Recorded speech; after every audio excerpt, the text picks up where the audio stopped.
राज, मत घबराओ। मैं हूं ना तुम्हारी पत्नी का एक्स बॉयफ्रेंड। मैं कुछ नहीं करूंगा। कौन है? बकवास बंद कर अपनी, सामने आ, हिम्मत है तो। ओके, इतनी शिद्दत से बुला रहे हो तो आ जाता हूँ। सरला बता ना, किससे किडनैप करवाया है तूने? मैं? तुम? हाँ, मयंक से करवाया है किडनैप मैंने। सरलू, तू जानती है ना उससे तेरी बहू सोनू को मोलेस्ट किया था। तू उसी को मोहरा बना ली, लेकिन वो तो भाग गया था। सरला हंसने लगी। गिन्नी भागा नहीं था, मैंने उसे भागने में मदद की थी। सरलू, तेरी बहू को जिससे मोलेस्ट किया उसकी ही मदद की तुमने? अरे गिन्नी, बादाम खाया कर बादाम, याददाश्त कम हो रही है तेरी। याद कर अच्छे से, जब मयंक ने इश्की को हॉस्पिटल पहुंचाया था तब तक हमें पता नहीं था कि मयंक ने सोनू को मोलेस्ट किया था। जब सब हॉस्पिटल थे तब मयंक मेरे पास आया और मुझसे कहा कि आंटी जी, ये काली बिल्ली को आज मैंने आप सबकी ज़िंदगी से निकालने की कोशिश किया। आगे भी आप जिसे कहेंगी उसको आपकी लाइफ से निकाल फेंकूंगा। बस आप मुझे बचा लो, नहीं तो आहान मुझे जेल भेज देगा। मुझे बचा लो, किसी तरह मुझे दूसरे कंट्री भिजवा दो। मैं आपका हमेशा एहसानमंद रहूँगा आंटी जी। फिर क्या था, मैंने बेचारे पर दया करके चुपके से सिंगापुर की फ्लाइट पकड़वा दी। सरलू, तो सच्चाई पता चलने के बाद तूने उससे क्यों कुछ नहीं किया? तुझे तो पता था कि वो कहाँ है।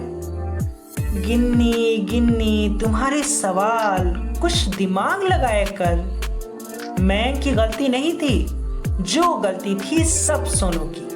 क्या जरूरत थी छोटे छोटे कपड़े पहनकर पार्टी में जाने की, वो भी शादी से कुछ दिन पहले? और गिन्नी, अगर मैं उसे पकड़वा देती तो आज हमारा कौन साथ देता? हाँ सरलू, कह तो ठीक रही हो। चलो सरलू, अपने मिशन पर लगते हैं।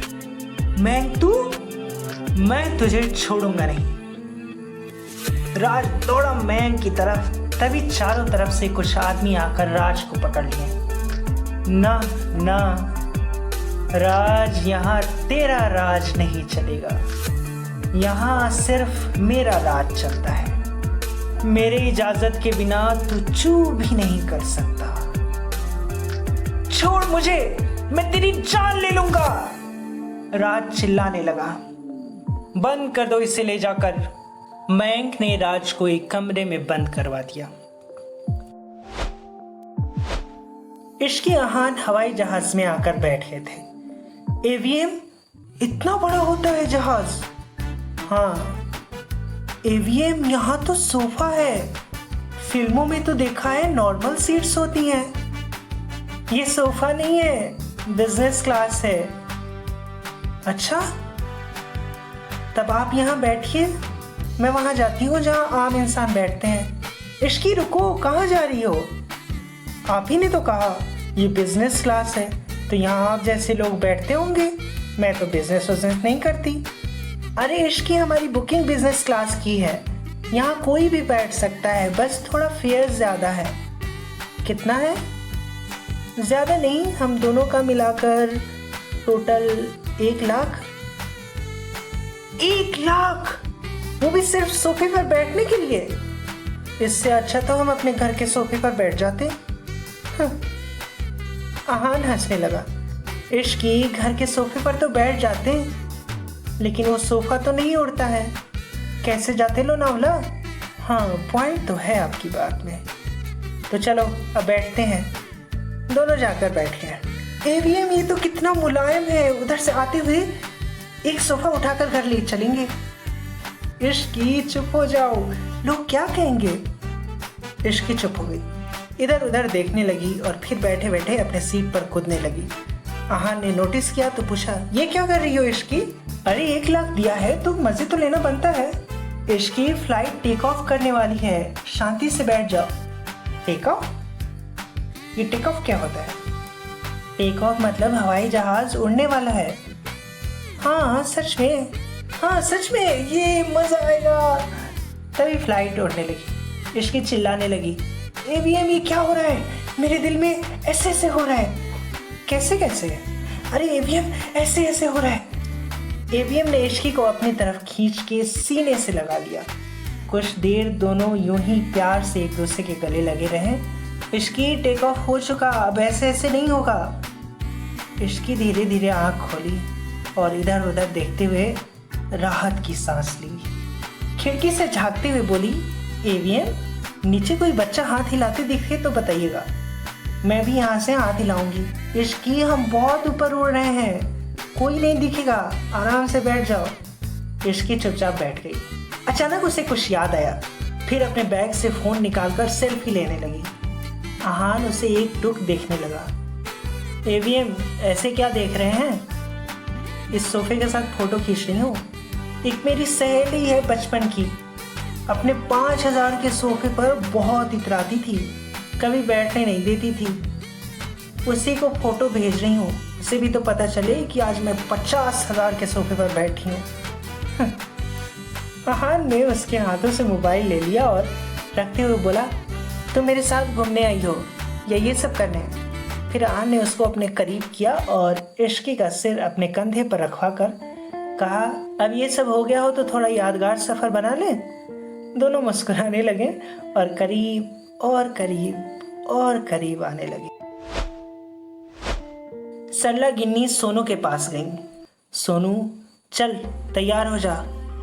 क्यों मम्मी जी, कहीं जाना है? हाँ, डॉक्टर के पास। मम्मी जी कल ही तो गई थी।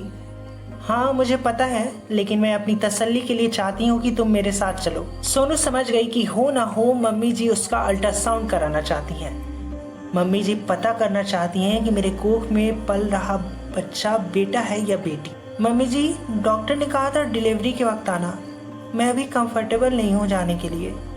देख सोनू, जिद मत कर, मैं भी इस बच्ची की दादी हूँ। बच्चा बड़ा होगा तो क्या कहेगा कि दादी ने मेरी फिक्र नहीं की, कभी मेरी माँ को हॉस्पिटल नहीं ले गई। देख सोनू, तुझे चलना ही पड़ेगा, नहीं तो मैं आहान को कॉल करके कह दूंगी कि तेरी तबीयत खराब है। आई एम श्योर तुम उनको डिस्टर्ब नहीं करना चाहोगी। सोनू सोचने लगी कि डॉक्टर शीना ने कहा था कि कोई भी डॉक्टर डिलीवरी से पहले नहीं बता सकता कि बेबी बॉय है या गर्ल। चल चलती हूँ, वैसे भी इनको कोई डॉक्टर तो बताएगा नहीं। नहीं मम्मी जी, मत कॉल कीजिएगा आहान भैया को, मैं चलने के लिए रेडी हूँ, लेकिन मेरी एक शर्त है। कैसी शर्त? मैं केवल डॉक्टर शीना के पास जाऊंगी और किसी के पास नहीं। ठीक है, तो किसी डॉक्टर के पास चल, लेकिन चल तैयार होकर आ जा, हम इंतजार कर रहे हैं बाहर। कहते हुए सरला गिन्नी बाहर आ गए। देखा गिन्नी मेरा कमाल, एक तरफ सोनू तो दूसरी तरफ राज, दोनों मेरी मुट्ठी में है। हाँ सरलू, तूने मयंक को बोल दिया है ना कि राज को छोड़ देना जब हमें पता चल जाए कि सोनू की कोख में बेटा है या बेटी? हाँ गिन्नी, मैंने सारे इंस्ट्रक्शन दे दिए हैं। सरलू, सारे काम तो हमारी प्लानिंग से ही हो रहा है। सब ठीक रहा तो हमें कुछ देर में पता चल जाएगा कि सोनू लड़के को या लड़की को जन्म देने वाली है। अगर लड़की पल रही है सोनू के कोख में तो तू क्या करेगी? गिन्नी, पहले पता तो चल जाने दे। शुभ शुभ बोल, लड़का ही होगा। अगर लड़की हुई तो मैं वो करूंगी जो करना चाहिए, तुझे मैं बता दूंगी। वैसे भी तू मेरी क्राइम पार्टनर है, बेस्ट फ्रेंड है, तुझे मैं नहीं बताऊंगी तो किसे बताऊंगी?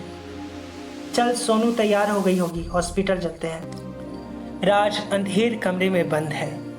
वो चिल्लाया, मयंक हिम्मत है तो आमने सामने आ, यूं मुझे कमरे में बंद करके अपने डरपोक होने का सबूत मत दे। राज बार बार चिल्लाता रहा, लेकिन उसकी बात कोई नहीं सुन रहा था। सरला सोनू को डॉक्टर के पास ले आई। डॉक्टर साहिबा, जरा बताना सोनू के कोख में बेटी है या बेटा? कल देखिए। रुक जाओ बेबी, रुक जाओ इश्की बेबी, रुक जाओ।